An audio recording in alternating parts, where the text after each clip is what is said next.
জারজের বাচ্চারা, রাজাকারের বাচ্চারা তারা বলে আওয়ামী লীগ নাকি ৭২ থেকে ৭৪-এর ইতিহাস বাঙালিকে কখনো বলে নাই, এটা নাকি গোপন করে রেখেছিল। আচ্ছা, ৭২ থেকে ৭৪-এর ঘটনা কি? ৭৫-এ বঙ্গবন্ধুর মৃত্যু হয়েছে ১৯৭৫ সালের ১৫ই আগস্ট, তাই না? আচ্ছা, ইতিহাসটা কি তখনকার?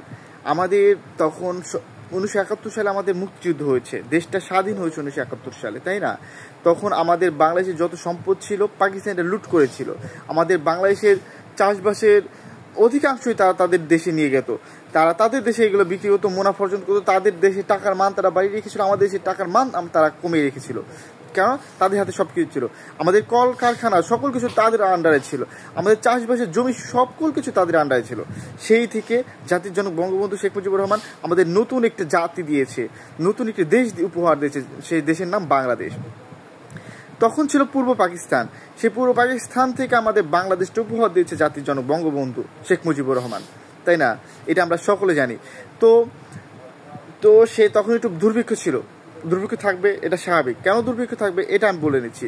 যেহেতু আমার দেশের সকল সম্পদের অর্ধেকের বেশিটাই পশ্চিম পাকিস্তানে চলে যেত, আমাদের দেশে চাষ করার জন্য বীজ ছিল না, শস্য ছিল না, আমাদের খাওয়ার জন্য ধান ছিল না, গম ছিল না, আমাদের কলকারখানায় পাট ছিল না, হ্যাঁ, এগুলো কিচ্ছু ছিল না, আমাদের কোনো কিচ্ছু তখন ছিল না।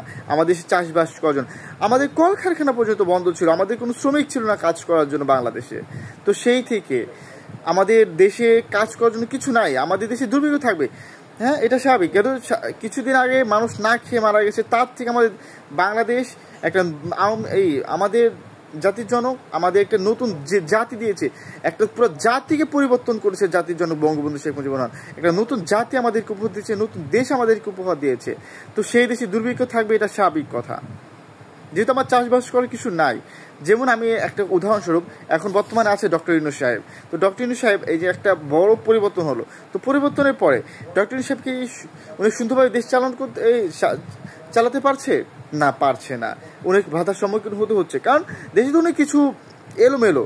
তো জাতির জন্য সামান্য একটু এলোমেলোই তিনি চালাতে হিমশিম খেয়ে যাচ্ছে। আর জাতির জনক তো পুরো জাতিটাকে তিনি পরিবর্তন করেছিল, জাতিটাকে পরিবর্তন করে নতুন দেশ আমাদেরকে উপহার দিয়েছিল।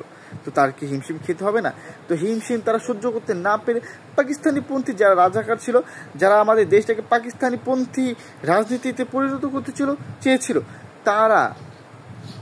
তারা বঙ্গবন্ধুকে হত্যার জন্য চেষ্টা করেছিল। আর হত্যা তারাই করেছিল, তা তো রাজাকার, তারা দেশের রাজাকার না? কারণ তারা তো চেয়েছিল দেশটাকে পাকিস্তান করতে, তারা তো চেয়েছিল পাকিস্তানিদের মতো উর্দুতে কথা বলতে, তারা নিজের মাতৃভাষা উর্দুকে করতে চেয়েছিল।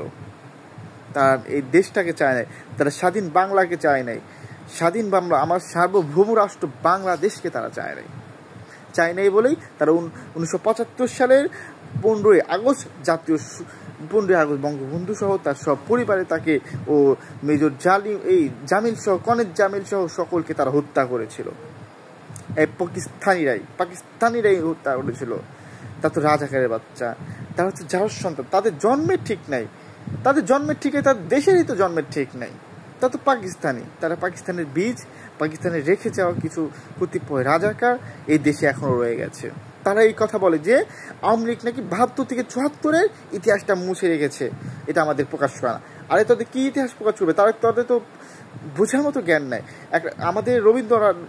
আমাদের গুরু রবীন্দ্রনাথ ঠাকুর একটা কথা বলেছিল, মূর্খের দেশে কিসের বিশ্ববিদ্যালয়। অবশ্যই এইটা কথাটা রাইট, সত্য কথা, যে মূর্খের দেশে কিসের বিশ্ববিদ্যালয়। অবশ্যই এটা ভালো কথা বলেছে, কারণ তারা তো মূর্খ, তারা কিছুই বুঝোস না, তারা বোঝার চেষ্টাই করোস না। তারা বলোস বঙ্গবন্ধু স্বৈরাচার, হ্যান ত্যান। আরে বঙ্গবন্ধু না থাকলে এই স্বাধীন বাংলা পেতি না, এই স্বাধীন দেশ পেতি না, এই সুন্দর জাতি তোরা পেতি না। মূর্খের দলেরা, তোদের জন্মের ঠিক নেই, আগে তোর জন্মের ঠিক কর, তাদের নিজের বাপ দাদার পরিচয় ঠিক কর, তারপরে কথা বলিস এইসব কথা। ধন্যবাদ।